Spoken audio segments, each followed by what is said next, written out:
Muy buenos días, feliz sábado para cada uno de ustedes. Sean todos, igual que yo, bienvenidos a esta casa de adoración, que ya yo me considero que no se visita, ¿verdad? Bien, esta mañana, antes de iniciar la predicación, ustedes saben que mi costumbre es que en el justo momento nos encomendamos a nuestro Padre Celestial. Esa es mi costumbre. Así que les voy a pedir que los que puedan acompañarme de rodillas, vamos así, los demás pueden inclinar su rostro.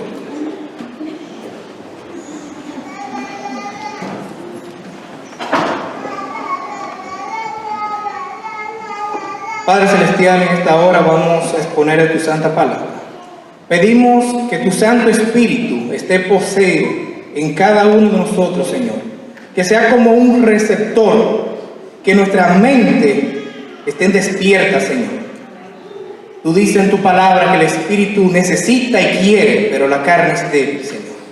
Pero contigo todo es posible. Por eso te pido, Señor, que en esta hora toda la conciencia aquí presente esté atenta a tu santa palabra, para que al escuchar tu voz, Señor, podamos ser bendecidos. Te pido de una manera muy, pero muy especial por nuestros amigos que nos están visitando en esta mañana, que la bendición recargas especialmente sobre ellos, Señor, que han venido buscando de tu presencia, Señor, que han venido a escuchar algo de esperanza que se encuentra en tu santa palabra, Señor. Que este mensaje, al escucharlo, pueda llegar a sus corazones, a sus mentes, y que puedan hacerlo, tomar una decisión de vida eterna. Te pido por mí, Señor, que mis palabras, lo que yo vaya a decir, lo que haya de callar, Señor, que sea porque tú estés en control de mí, Padre, para que mis palabras sean tus palabras, Señor. En el nombre de Jesús te lo pedimos. Amén.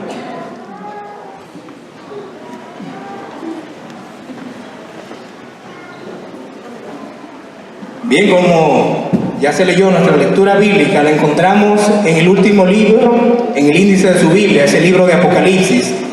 Y de manera especial para nuestros amigos que nos están visitando, quiero que me permita explicarle o hacer una muy breve introducción de este libro.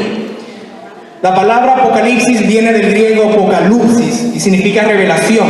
Y una revelación es algo que se dio a conocer. Hasta ese momento no se conocía, pero salió a la luz. Eso es lo que significa Apocalipsis. De hecho, el primer versículo así lo dice: la revelación de Jesucristo que Dios le dio para comunicar a sus siervos las cosas que han de acontecer pronto, y lo hizo enviando su ángel al apóstol y profeta Juan.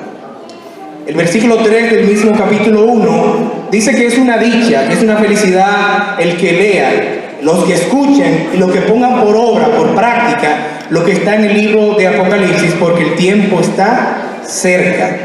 Así que yo les pido en el nombre de Dios que si usted es una de esas personas que tenía pensado que el libro de Apocalipsis no se puede entender, o que es un libro que significa terror, destrucción, fin, como es en el mundo secular, pues medite en esos primeros 3 versículos y escuche lo que Dios dice acerca de este libro tan importante, sobre todo para nuestro tiempo.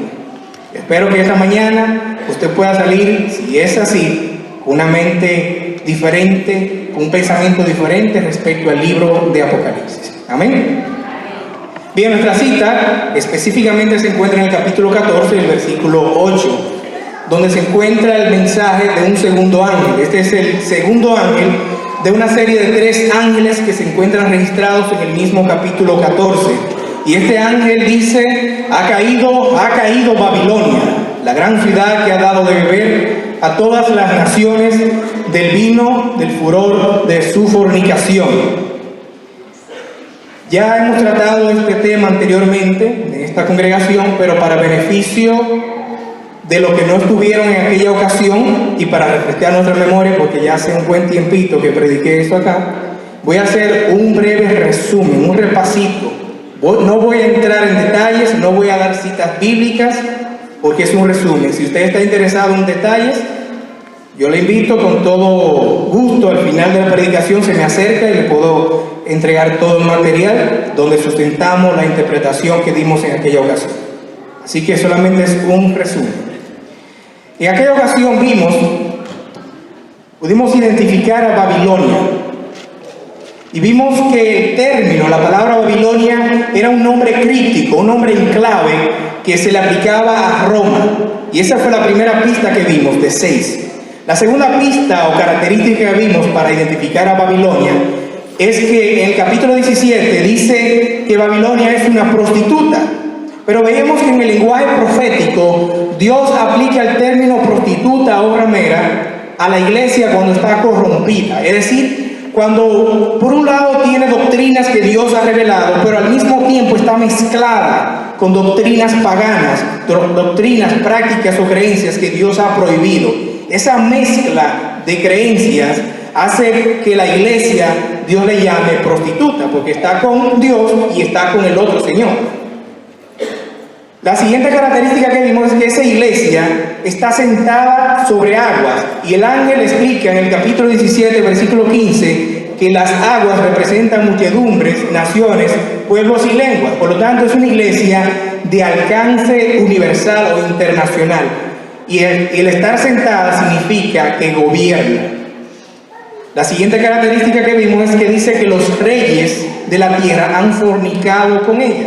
Y decíamos que eso significa que los líderes políticos o las naciones del mundo establecen relaciones diplomáticas, y más adelante vamos a hablar de eso. La siguiente característica que vimos es que tiene un cáliz o una copa llena de abominación, y veíamos que las abominaciones son prácticas religiosas que Dios detesta, rechaza totalmente, y vimos algunas en la palabra de Dios. Vimos, por ejemplo, la justificación por obra.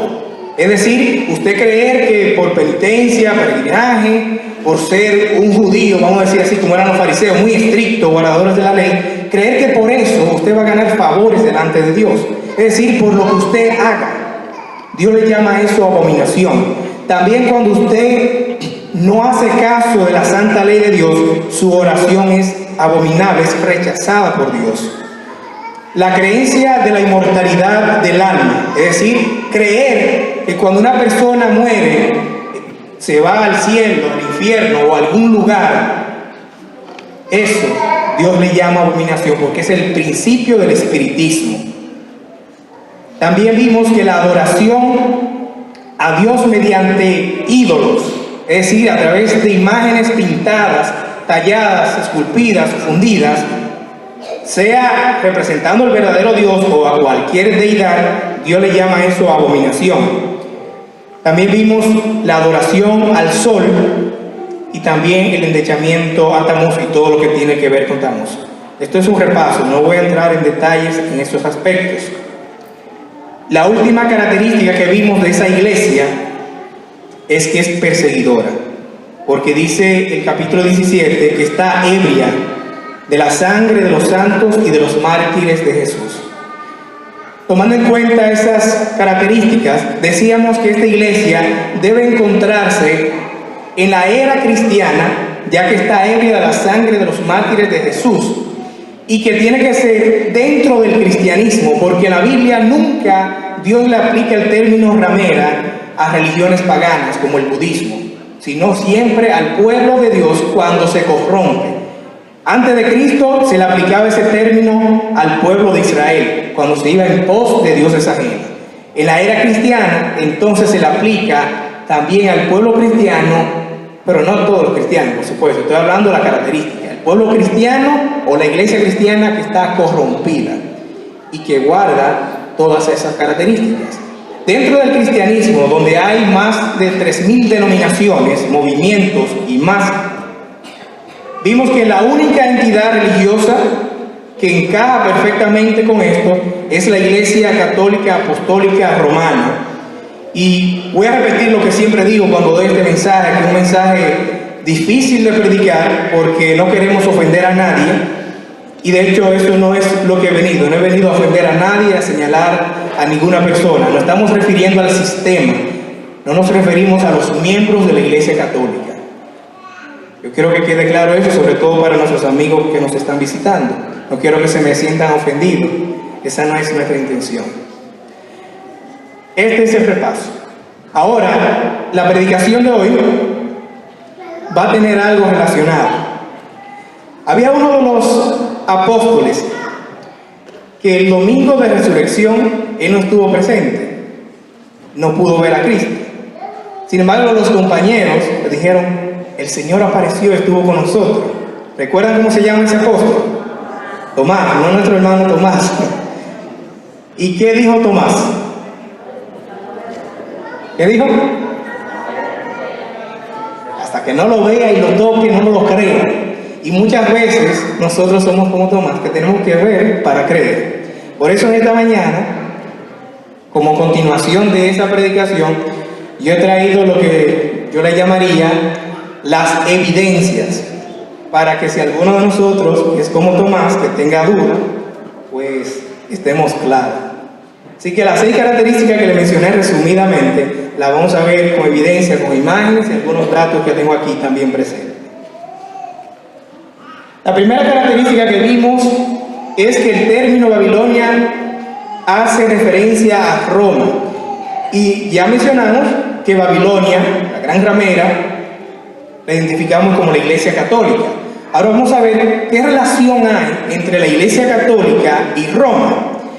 Este mapa que ven aquí es un mapa del tiempo del Imperio Bizantino. Y voy a hacer un poquito de historia. Yo sé que la historia es un poco aburrida, pero es para que podamos entender de dónde viene este asunto. Para el año 476 en adelante, el Imperio Romano, ese gran imperio, estuvo dividido en 2 grandes partes. Una parte llamada la parte oriental y la parte occidental. La parte occidental a la vez estuvo dividida en 10, porque 10 tribus bárbaras o germánicas la invadieron y debilitaron la parte occidental. Originalmente la capital del imperio se encontraba en Roma, Italia, la misma Roma que conocemos hoy.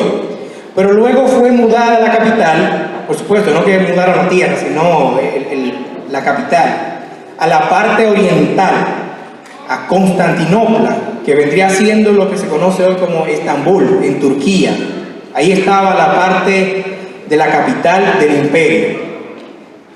En esta ocasión que estoy presentando aquí es el Imperio Bizantino. Es en el tiempo de Justiniano I. Y es a partir de ahí que voy a hablar un poco de la historia, porque si nos remontamos más para atrás, no terminamos hoy. En ese tiempo, como les decía, la parte occidental estuvo invadida por 10 tribus bárbaras. Entre ellas habían 3 que fueron quitadas, tal como la profecía lo había mencionado. Pero había una que es la que quiero mencionar, que fueron los ostrogodos. Los ostrogodos invadieron la parte occidental y específicamente Italia, buscando conquistar lo que era Roma. En el año 493, el primer rey ostrogodo que se entabló en Italia, específicamente en Roma, fue Teodorico el Grande, que gobernó desde el 493 hasta el 526. En el 526 le siguió otro rey también ostrogodo, que fue Atalarico. En el 535, o sea, nada más fue un solo año, vino otro rey llamado Teodato. Y en el 536, que también Teodato duró solamente un año, en el 536 quitaron a Teodato, el pueblo mismo lo quitó y pusieron otro rey. Y ese rey fue Vitiges, que en ese tiempo era el general. La razón por la cual el pueblo sacó a Teodato es porque era un rey, como diríamos en el buen dominicano, blandito, no tenía peso. Así que el pueblo dijo, no, se va este rey. Además, la parte oriental ya venía atacando, venía invadiendo, y este rey no hacía nada. Así que ellos prefirieron quitar a ese rey y poner al general Vitiges. Como le decía, después que pusieron a Vitiges, el pueblo tampoco apoyó a Vitiges. Porque el pueblo realmente, a pesar de que estaba en la parte occidental y en Roma, estaba de acuerdo o estaba del lado de la parte oriental. Por eso hubo una delegación de los principales, de las personas más importantes, y fueron hacia el general de la parte oriental que venía ya invadiendo, que se llamaba Belisario, y fueron en nombre del Papa Silverio. Ya para ese tiempo ya existían los papas. El Papa Silverio fue el sucesor del Papa Agapito I. Ese es Agapito I. Ese fue el Papa número 57 y muere en el 536. Entonces inmediatamente colocan al Papa Silverio. De hecho, el que colocó al Papa Silverio fue el rey ostrogodo que estaba en Roma. El que le mencioné, Teodato, antes de Teodato ser quitado del puesto. Este es el Papa Silverio. Sin embargo, Silverio no tenía el favor de la emperatriz, y la emperatriz había influenciado sobre Justiniano I porque no estaban de acuerdo con ciertas doctrinas que Silverio creía. Cuando el Papa anterior, Agapito I, fue a Constantinopla, llevó consigo a un sacerdote llamado Vigilio, que ese sí le cayó bien a la emperatriz porque tenían creencias que ella aceptaba. Por lo tanto, la emperatriz, se llamaba Teodora, influyó sobre Justiniano I y le dijo: yo quiero a este como papa, no aquel que está allá en Roma. Así que enviaron al general Belisario para que quitaran al Papa Silverio, a este, y pusieran a Vigilio. Vigilio, para el año 537, al final 537, de ahí en adelante, como vemos, hasta el 555, fue el obispo romano, o sea, el Papa de Roma. Para el año 537, los ostrogodos fueron totalmente quitados, fueron expulsados de Roma, así que Roma tuvo toda la libertad para que entonces el obispo católico pudiera tener ya su jerarquía en Roma, ya que en el año 533 Justiniano había firmado un decreto de que el Papa o el obispo romano fuera la cabeza de toda la Santa Iglesia, así menciona. Pero en el año 538 fue que se hizo efecto porque todavía estaban los ostrogodos. El Papa anterior, Silverio, fue llevado el 11 de noviembre del 537 por el general Belisario, y él hizo que el Papa Silverio adjudicara, o sea, que terminara, que renunciara. Esa es la relación que vemos de cómo llega la Iglesia Católica a Roma. Recuerden que la profecía, que mencioné que la primera característica de la Iglesia Católica de Babilonia es la referencia a Roma.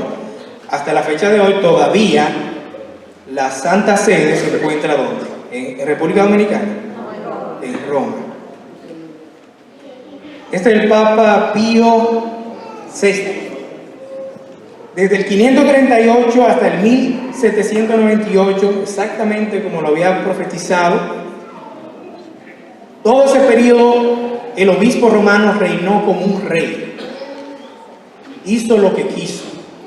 Más adelante vamos a ver parte de esas cosas que hizo. Y en ese tiempo, en el 1798, encontramos al Papa Pío VI, el cual fue llevado cautivo, preso. En ese tiempo se encontraba Napoleón Bonaparte, y a través del general Alexandre Bectier, uno de los generales de Napoleón, fue a Roma y se llevaron al Papa preso y le quitaron el poder político, incluso un poco eclesiástico hasta cierto tiempo. Y ahí recibe lo que le llaman la herida mortal. Sin embargo, para el 11 o 15 de febrero del 1929, se firma un tratado, el Tratado de Letrán. Aquí vemos el que está, este acá es Benito Mussolini, que fue el primer ministro de lo que se conocía hasta entonces como el Reino de Italia. El rey se llamaba Víctor Manuel. y él, en nombre del rey, se reúne con este cardenal, que es Pietro Gasperini, que estaba representando al Papa Pío XI, y ahí se está firmando un acuerdo, que entre todas las cosas que tiene ese acuerdo, es que le están dando la independencia, porque hasta ese entonces la Iglesia Católica no tenía territorio como Estado, como país, como nación, como lo había tenido antes. Entonces, a partir de ahí, del 1929, se le da la independencia a la Santa Sede en un territorio, una ciudad bien pequeña de unos 0.44 hectáreas, kilómetros cuadrados, y con una población de unos 900 personas, o sea que prácticamente aquí puede caber los que viven ahí. Y se convierte en un estado independiente en lo que se conoce como la Ciudad del Vaticano. Muchas veces se confunde el Vaticano con la Santa Sede y no es lo mismo. El Vaticano es simplemente el territorio, es como decir Providence. Y la Santa Sede es una institución, la máxima institución dentro de la Iglesia Católica y que se encuentra dentro del territorio del Estado o la Ciudad del Vaticano. Esto fue en primera plana, está en, no sé si italiano o latín, pero salió en primera plana ese tratado. Y hay algo que me llama la atención, bien interesante aquí, es esto: emozione in tutto il mondo, o sea, emoción en el mundo entero. Me recuerda lo que dice Apocalipsis 13, que los pobladores de la tierra se maravillaron al ver a la bestia que había recibido la herida y que volvió a vivir. Bueno, coincidió mucho esa palabrita, de verdad. Bien, así vemos la parte de cómo tiene que ver la Iglesia Católica con Roma. Indudablemente es así y hasta el fin del mundo así será. La Iglesia Católica tendrá su independencia en lo que es la Ciudad del Vaticano. Ahí vemos Italia. Y dentro de Italia vemos aquí a Roma. Dentro de Roma vemos aquí que está la Ciudad del Vaticano. Este es un mapa solamente de Roma y aquí en rojito, bien chiquito, ahí está la ciudad o estado del Vaticano. Cuando yo digo estado, es lo mismo que nación o país. Aquí vemos la Ciudad del Vaticano con la Basílica de San Pedro, bien grande, ocupando casi un 7% del territorio. Ahí vemos las imágenes. Decía una hermana que qué bonita la imagen. El obelisco egipcio. Y aquí vemos la segunda característica. Mencionábamos que Babilonia no es una iglesia pagana, no son los musulmanes, no son los judíos, no son los budistas, es una iglesia cristiana. Por lo tanto, vamos a encontrar doctrinas y creencias cristianas. Aquí vemos un ejemplar al obispo romano actual, el Papa Francisco, gracias, sosteniendo una Biblia, que es el libro de todo cristiano. Aquí tiene otra Biblia que dice Biblia de la Familia, y en latín me parece Biblia. Y todos conocemos que realmente en la Iglesia Católica hay creencias que son cristianas, puramente cristianas. De eso no se puede dudar, porque no es una iglesia puramente pagana, es una iglesia que tiene principios cristianos. Si no hubiese sido así, entonces no hubiese encajado con la profecía.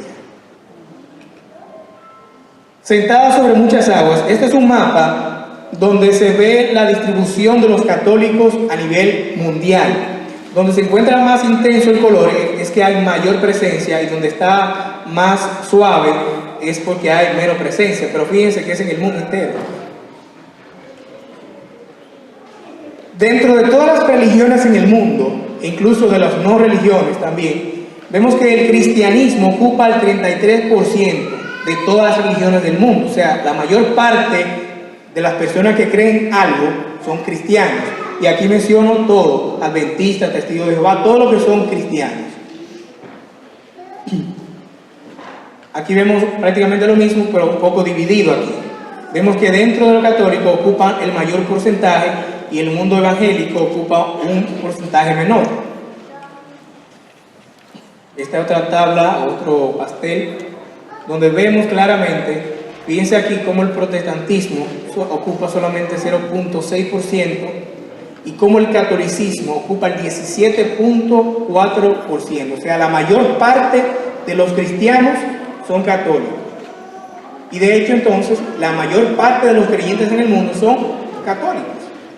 Por eso la profecía decía que estaba sentada sobre muchedumbres, naciones, lenguas, pueblos. Le mencionaba la otra característica, que son las relaciones diplomáticas. Y para beneficio de algunos que quizá no conocen bien lo que son las relaciones diplomáticas, las relaciones diplomáticas son relaciones que se establecen entre naciones o gobernantes o gobiernos, y por medio de la cual se pueden establecer ciertas alianzas o convenios, como comerciales, económicos, políticos, sociales, culturales, científicos, entre otros más. Y una de las que más destaca es la parte de la inmigración, a través de lo que le llaman las embajadas. Y más o menos le puse una idea del concepto. Los reyes de la tierra han fornicado con ella, aparte de las relaciones diplomáticas. ¿Cuántos de ustedes conocen qué es esto? Nunciatura apostólica. ¿No lo han escuchado nunca? Bien, vamos a hablar de eso entonces. Creo que vamos a aprender muchas cosas.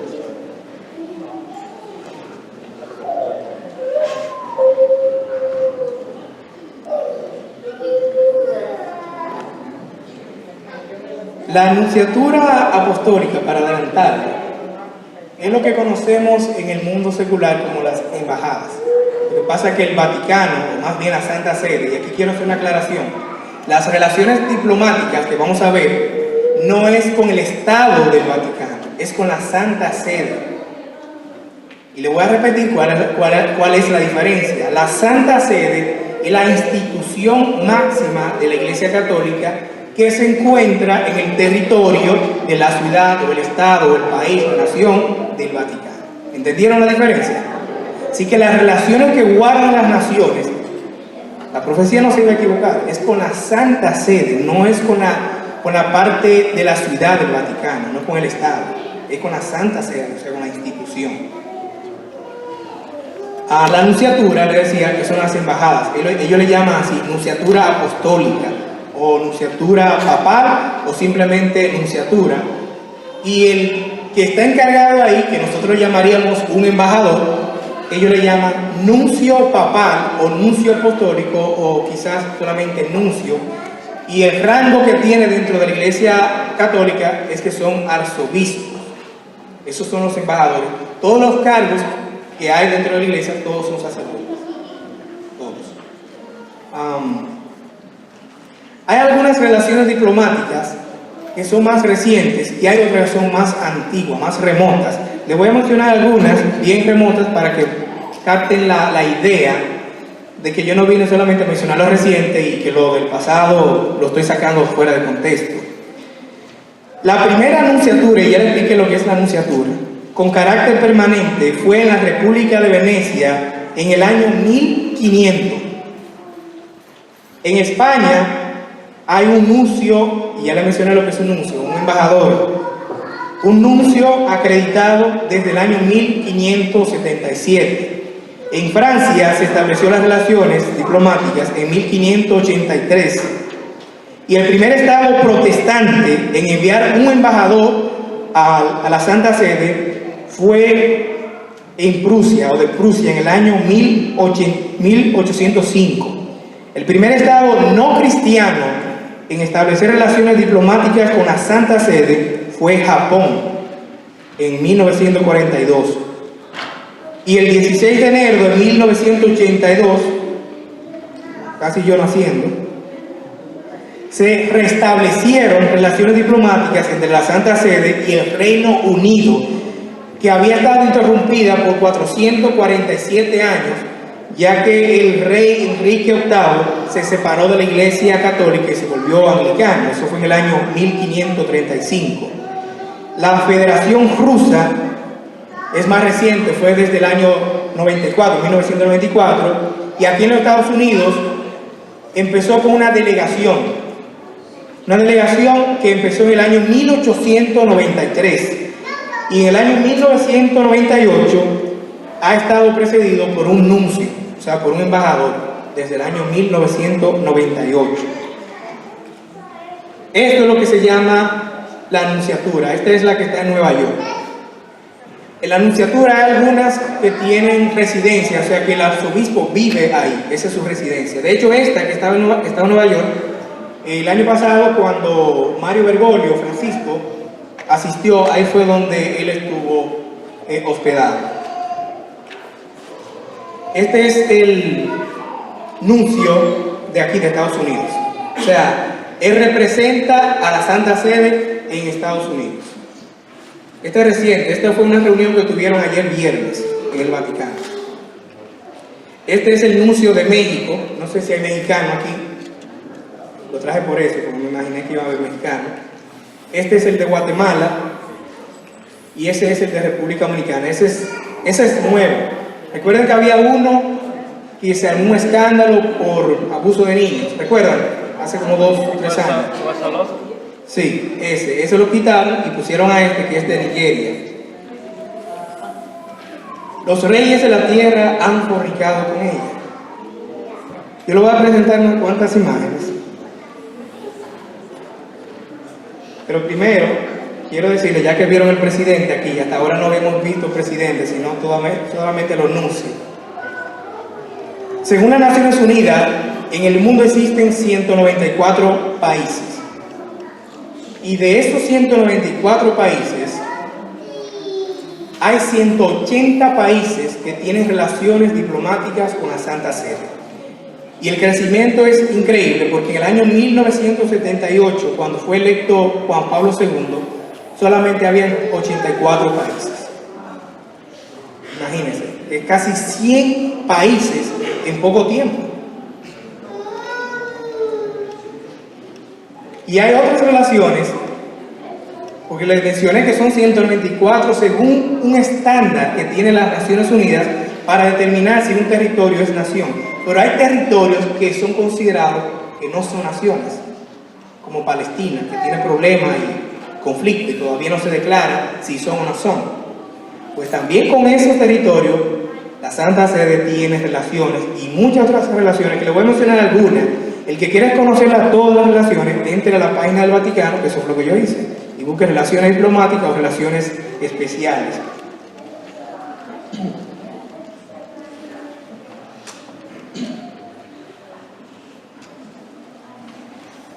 La Santa Sede mantiene, si se dieron cuenta, solamente faltaron 14 países.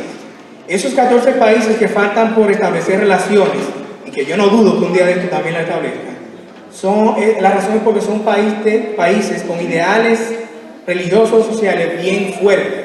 Por ejemplo, Afganistán, que es un país musulmán. Hay 8 países musulmanes que no tienen relaciones con el Vaticano, o más bien con la Santa Sede. Y hay otros países que es por la parte social, son comunistas, como es Corea del Norte. Y otros países más que todavía no han establecido relaciones.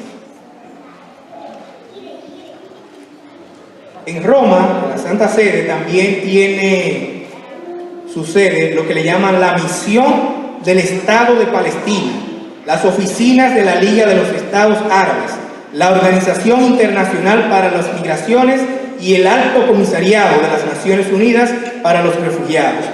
La Santa Sede también mantiene relaciones diplomáticas con la Unión Europea a partir del 2007. También tiene relaciones especiales con la Organización para la Liberación de Palestina desde 1994.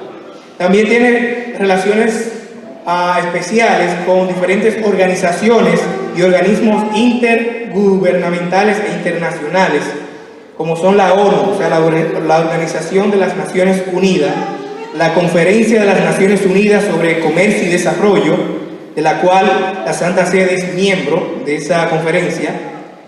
Esta parte me sorprendió porque no me lo esperaba, pero también forma parte de la Organización Mundial de la Salud, de la Organización Mundial del Comercio, Programa Mundial de Alimentos, Organización de los Estados Americanos en Washington. Además, forma parte de lo que se conoce como la Organización Internacional de Telecomunicaciones por Satélite. Y por ahí la lista es enorme. Entren a la página porque no vamos a decirlo todo. Vamos a ver algunas imágenes, ya no voy a hablar mucho ahora, por un tiempo, para que puedan deleitarnos la vista. Fidel Castro, sí, él murió. Una semana antes de morir yo dije, si Fidel Castro, mejor no voy a decir nada. Esta foto aquí no es del Papa visitando a Cuba, es Fidel Castro visitando al Papa. No es una visita de, hola, ¿cómo está? ¿Cuánto tiempo sin verte? No. Esto fue en la década de los 90, no recuerdo exactamente, pero en la década de los 90, Fidel Castro viajó a la Ciudad del Vaticano para establecer relaciones diplomáticas entre Cuba y la Santa Sede. Un país comunista. Increíble, ¿verdad? Aquí lo vemos con el otro obispo romano, el actual. Aquí lo vemos con 4 presidentes de Venezuela. Y fíjense siempre, ustedes van a ver que la mayor parte de las fotos, en el fondo, van a ver ese cuadro, que no hay dónde está, me lo ya por ahí. Eso es porque las fotos son tomadas en el Vaticano o en la Santa Sede, o sea, son los reyes de la tierra que van allá. Recuerden que decía, los reyes de la tierra han fornicado con ella. Y ahí están 4 presidentes sucesivos, ese es el actual. Este es, ¿dónde están los guatemaltecos? Este es de Guatemala. Este es el de México. Fíjense ahí el cuadro que les estoy diciendo. Siempre que vean ese cuadro ahí atrás, se van a dar cuenta que la foto es tomada allá en el Vaticano. Y esta vestimenta negra es especial, porque delante del Papa no puede estar vestido de blanco. Eso es un protocolo. Ustedes siempre van a ver que la primera dama de los presidentes van de negro. Colombia, Ecuador, Costa Rica, Panamá, Perú, Bolivia, República Dominicana, Haití, Nicaragua, Brasil, mírenlo ya el cuadro que le menciono así.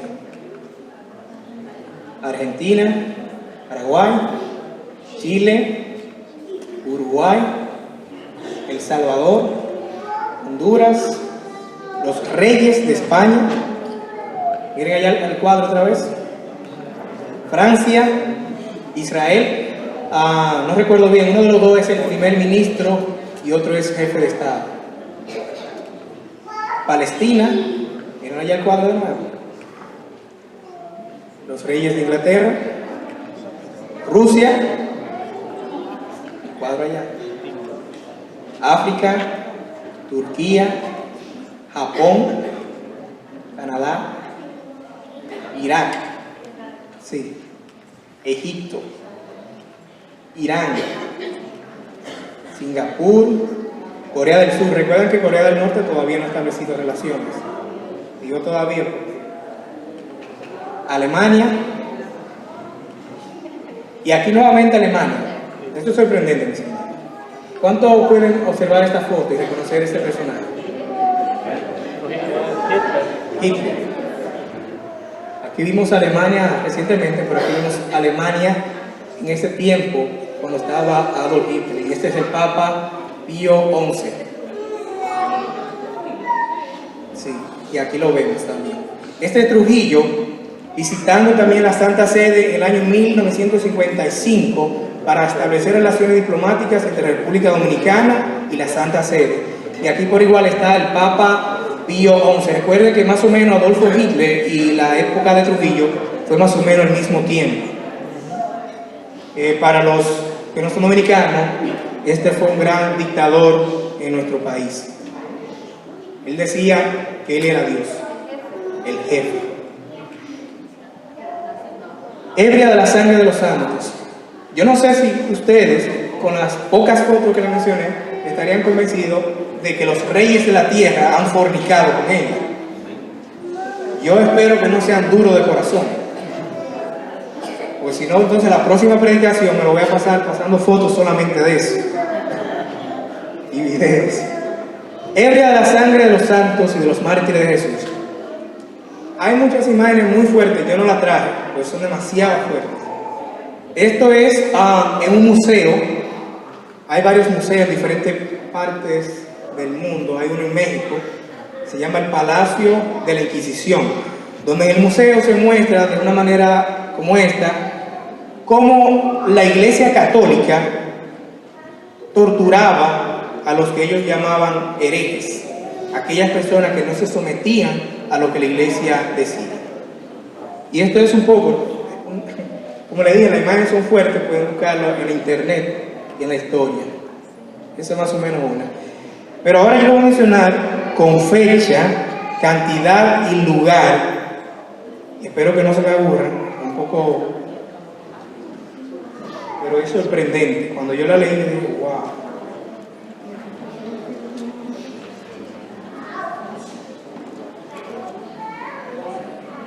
Año 1096. Cruzadas católicas romanas sacrifican la mitad de los judíos en Worms, Alemania. 1098, Cruzadas católicas romanas matan a casi todos los habitantes de la ciudad de Antioquía.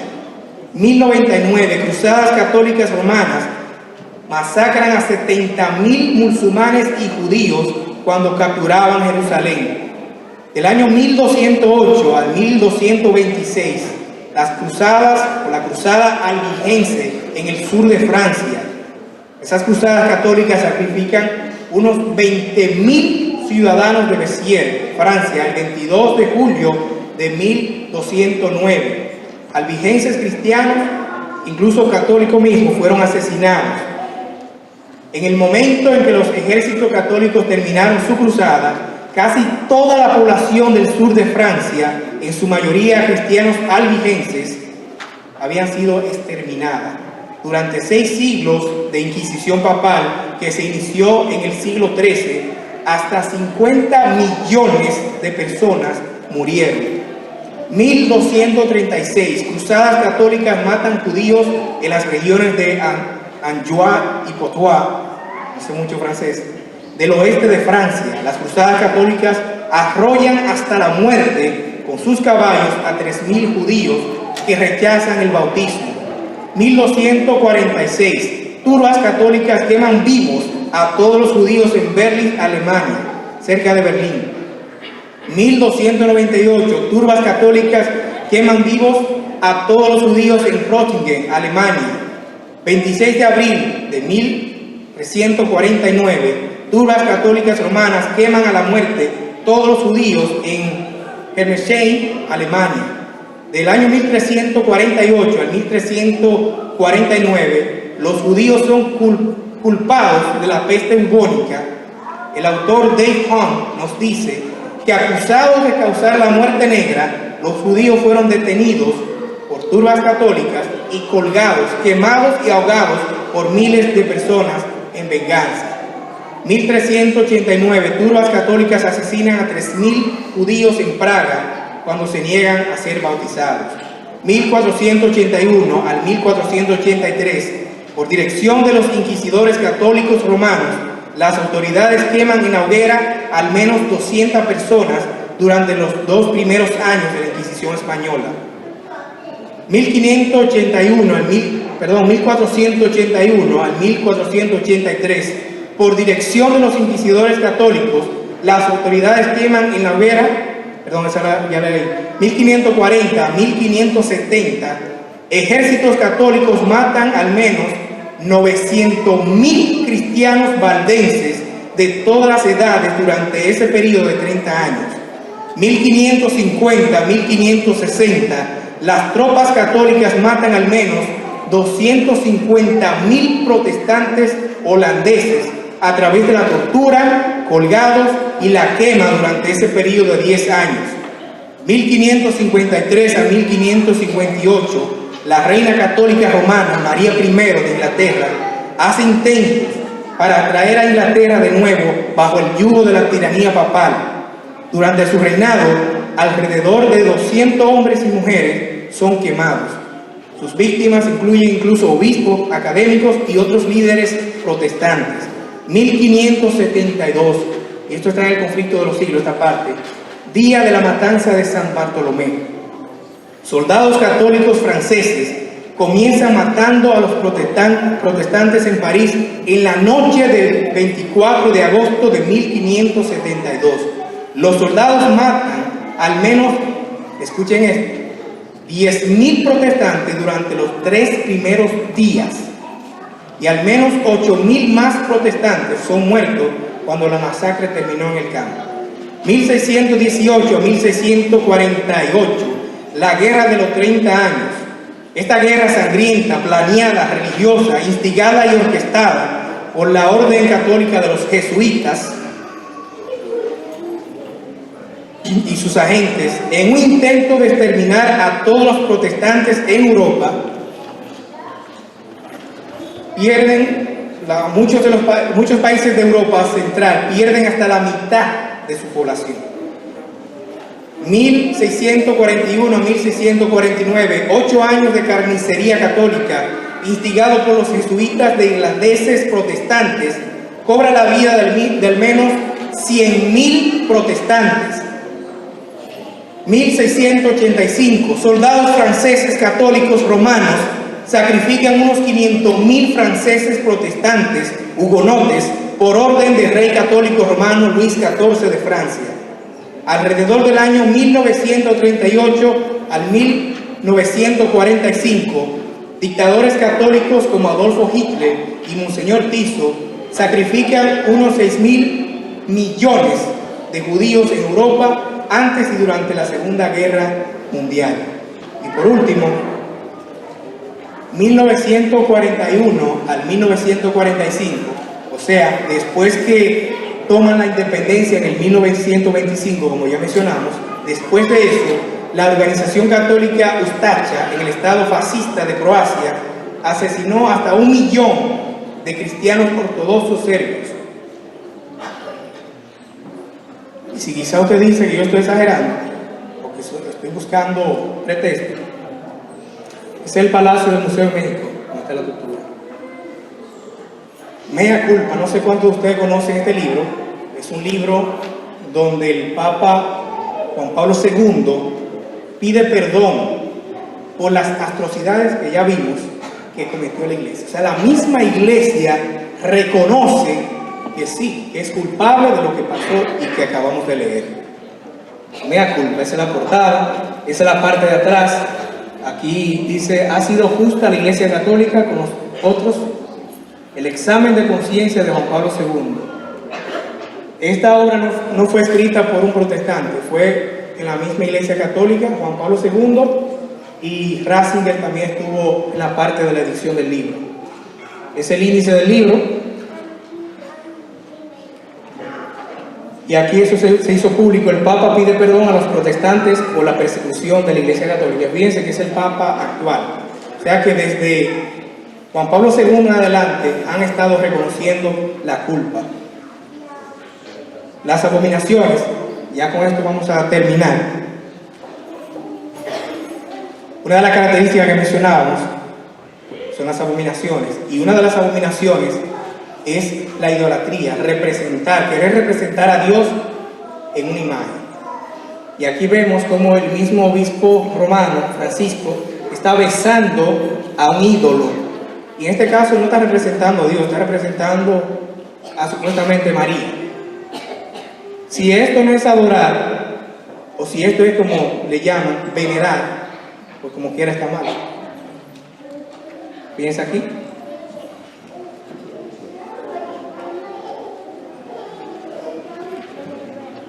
Otra de las partes que mencionamos de la abominación es cuando usted pretende por su obra ser justificado delante de Dios.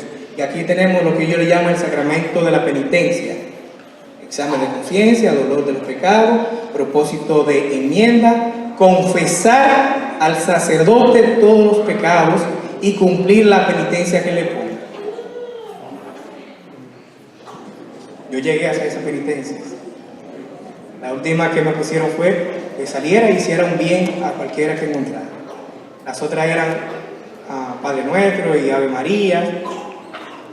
Yo lo que nunca supe, y me estaba preguntando esta mañana, es que si yo no cumplía o no cumplo, o el que no cumple la penitencia, entonces no queda perdonado. Porque entonces rompe la cadena del sacramento de la penitencia. No sé realmente.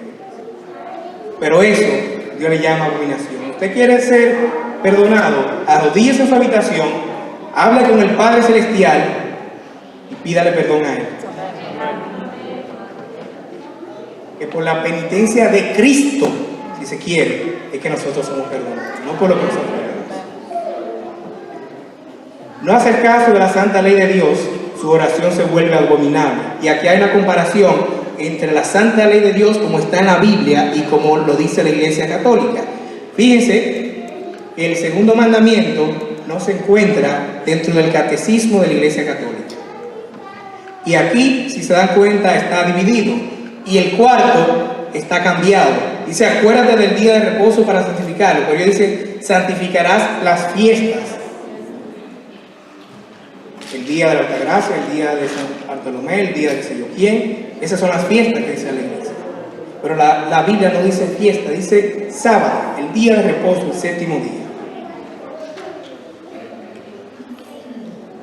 La adoración al sol. Y esta va a ser la última parte de las abominaciones. Eso que ustedes ven ahí, ¿qué le parece? Un sol. ¿Y eso?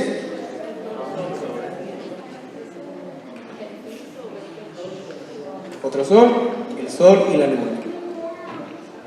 Y un día especial. En inglés conserva el nombre original Sunday, día del sol. La adoración al sol que pasó al cristianismo, por supuesto, no es que nosotros, o más bien, no es que los que guardan el domingo salen a la calle o salen por la ventanita y cuando sale el sol, ahí están adorándole al sol. El diablo no es tan estúpido para hacer de esa manera. Y recuerden que yo le dije que es una mezcla. Entonces la mezcla lo que hace es que dicen, bueno, el primer día de la semana Jesús resucitó, pues entonces vamos a celebrar ese día. Pero es una mentira, un engaño del diablo. Cristo en ninguna parte se menciona que santificó el primer día de la semana. Si usted busca en las religiones paganas, ahí se va a encontrar lo que es la adoración al sol. Y le enseñé estas imágenes porque estos artefactos también se utilizaban en las religiones paganas para adorar al sol. Por eso tienen forma de sol. Y por eso también se elige el primer día de la semana. La adoración al sol está de una manera camuflajeada dentro del cristianismo apóstol. Un llamado sobre todo para nuestros amigos que nos están visitando. Yo voy a repetir, yo no vine aquí a acusar a nadie, ni a criticar, ni a atacar a nadie. Mi intención sinceramente era concluir con este mensaje que hace meses ya lo habíamos empezado acá y que esta era la parte. Además, como dice una hermana, estoy diciendo la verdad y es con la Biblia y datos históricos. No es que yo vine a inventar ni a hablar y a hacer un cuento. Por eso yo hoy quise traer evidencias para que si alguno de ustedes, de manera especial a nuestros amigos, y con mucho cariño y mucho amor, si tienen alguna duda, pues termine de convencerse. Y Dios te hace un llamado: salí de ella, pueblo mío, para que no participes de sus pecados. Y ya vimos cuáles son esos pecados. Pero también para algo muy especial para este tiempo, para que no recibas de sus plagas que están pronto a caer. Yo espero en Dios que no endurezca tu corazón, que la predicación de hoy, más que ser un mero conocimiento nuevo de cosas que no conocía, sea algo que le ayude a tomar una decisión para Cristo y para vida eterna. Que Dios te bendiga.